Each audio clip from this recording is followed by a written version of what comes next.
How to pick a contractor. One of the biggest questions out there, and some of the biggest mistakes people make is to pick the wrong contractor. I got 8 points that I'm going to go through. This is Jorge Jalapeno. I'm with On Point Contractors. Let's go. Number 1, reviews. Common sense, right? When I go for pho, I love pho, and I'll check the reviews. I love going to different pho places, and I look at the reviews. They have pretty good rating. For restaurants, it's like 4.5. It's pretty good, you know. And I'll just go to those restaurants because I've checked out the reviews. Google reviews is great. You can scroll down to go to newest review, look at their newest reviews, check them out. But the main difference in the restaurants is most people will check the reviews on a restaurant, but they won't check a contractor.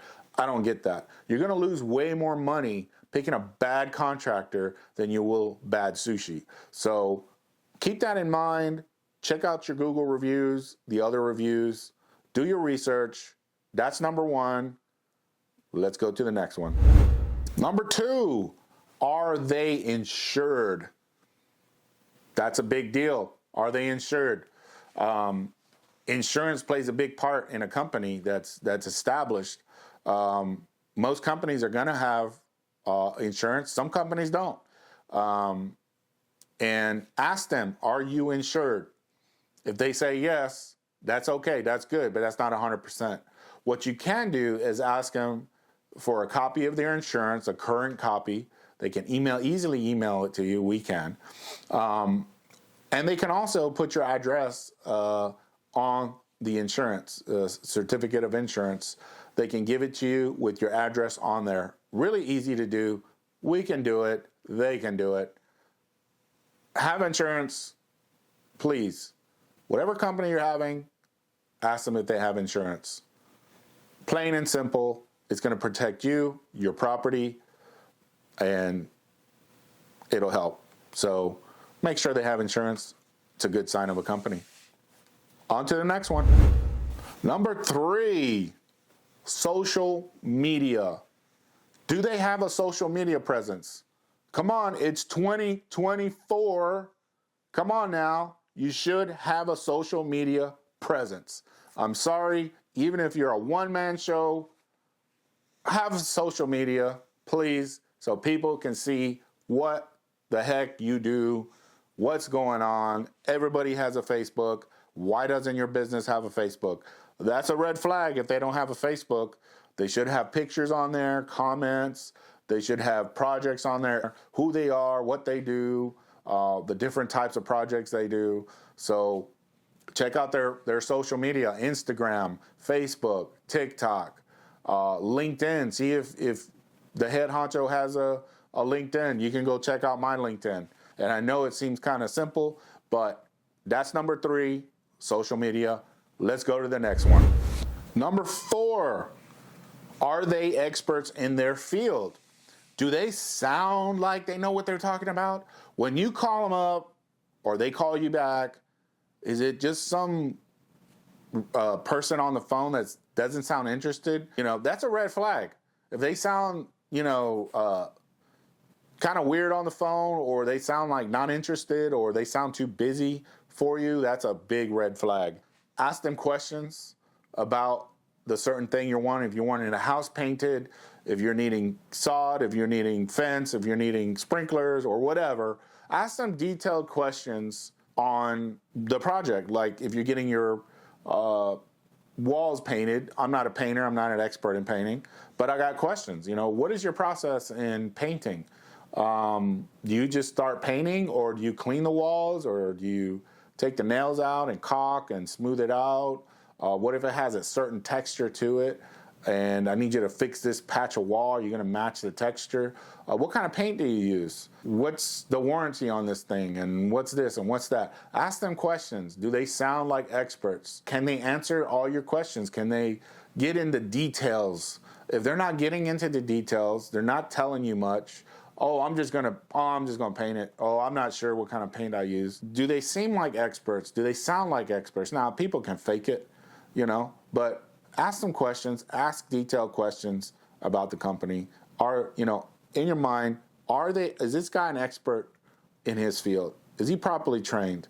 He may be a salesman, he may not be the one installing, but is this sales guy or whoever's coming to your door, are they experts in what they do? Ask them detailed questions. All right, let's go to the next one. All right, number 5, the sales process and the estimate. Are they giving you a clear quote? On the quote, when they give you a quote, is it what you want? Is it mapped out? Is it clear what the scope of work is? You want a gate on this side. You want a certain stain. You want it a certain style, a certain height, things like that. Or if you're getting your house painted or remodeled or your bath remodel, are you getting the right tile? Is it in there? Is it the right kind of material that you requested?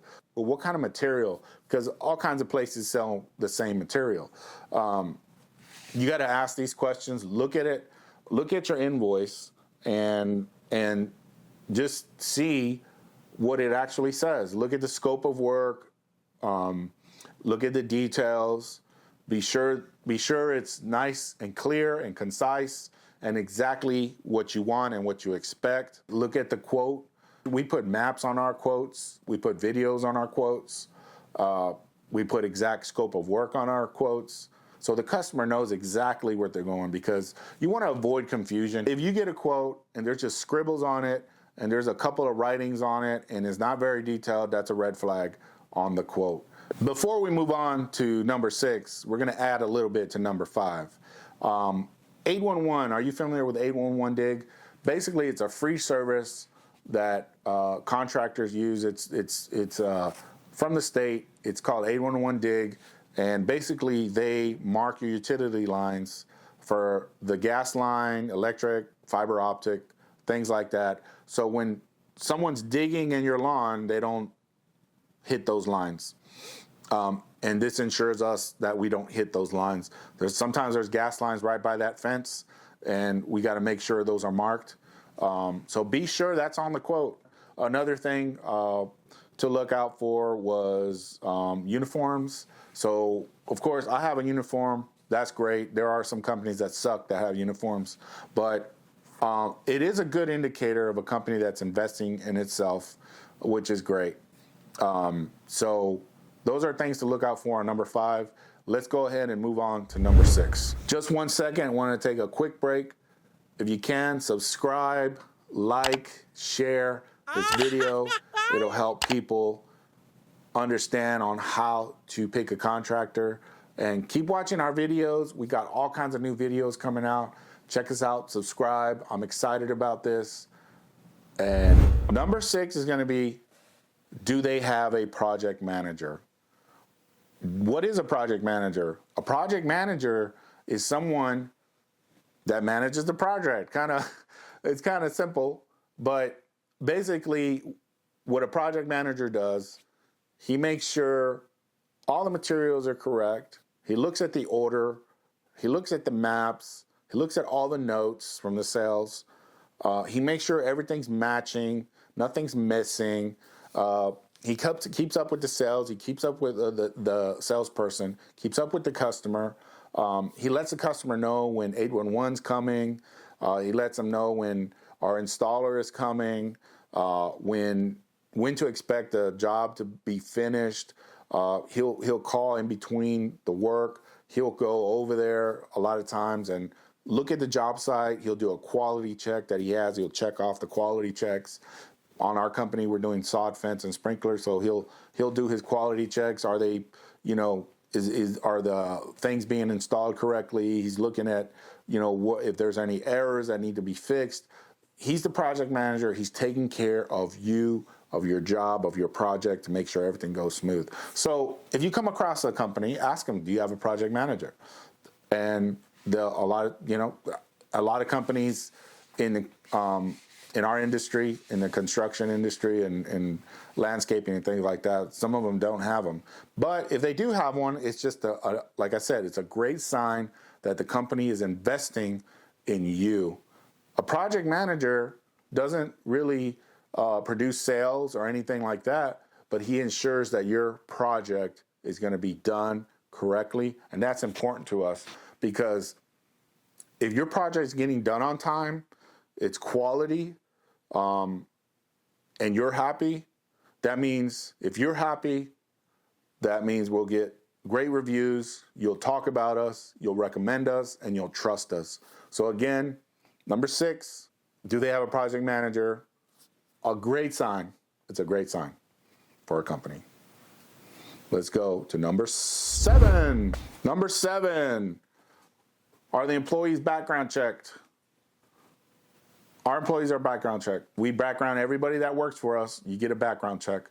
We don't want people that just have a bad history of not doing work very well, not showing up to work, getting fired all the time, substance abuse, alcohol abuse, things like that. We don't want those type of people working for us. We don't want them near our customers.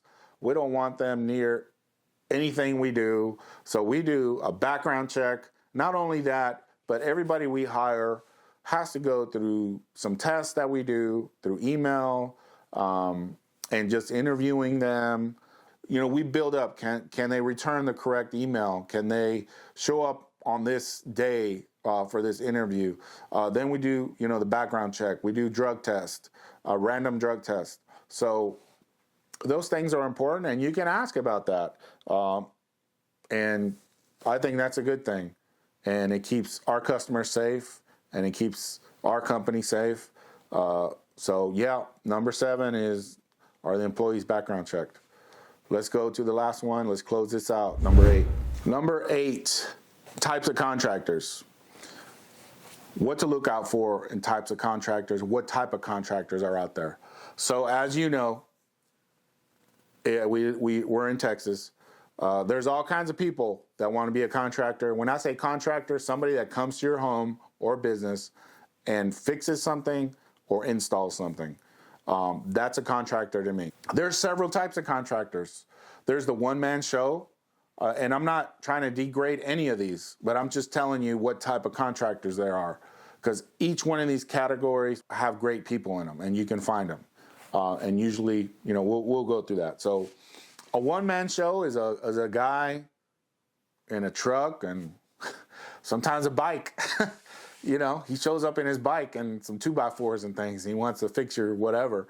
You never know. He might be good, but more than likely not. But the one-man shows are probably the worst ones to look out for. And I'm not trying to say that one-man shows are bad. There are some excellent one-man shows that I've come across, and they're awesome. They're the best. The guy that did my tile in my bathroom is a one-man show, but he is an expert at what he does. I went through all the things. He passed all that. He was well referred with a lot of pictures and things like that. So one-man shows, you got to really, really do your research on them, because once you give them a deposit or once they start, that's it. They're not going to come back. If they're bad, you're stuck. So one-man shows are very, very red flaggish, if I can say. Do your due diligence. So you got your one-man shows. You got lawn guys that want to do your tile. You got lawn guys that want to do your sod, your sprinklers, things like that. When I say lawn guy that cuts grass. That's another guy that you have to look out for. Is he insured? All these questions you have to ask. Sometimes they're good. Again, I'm not downing these people. There are some great people out there. What else? Established companies with bad reputations.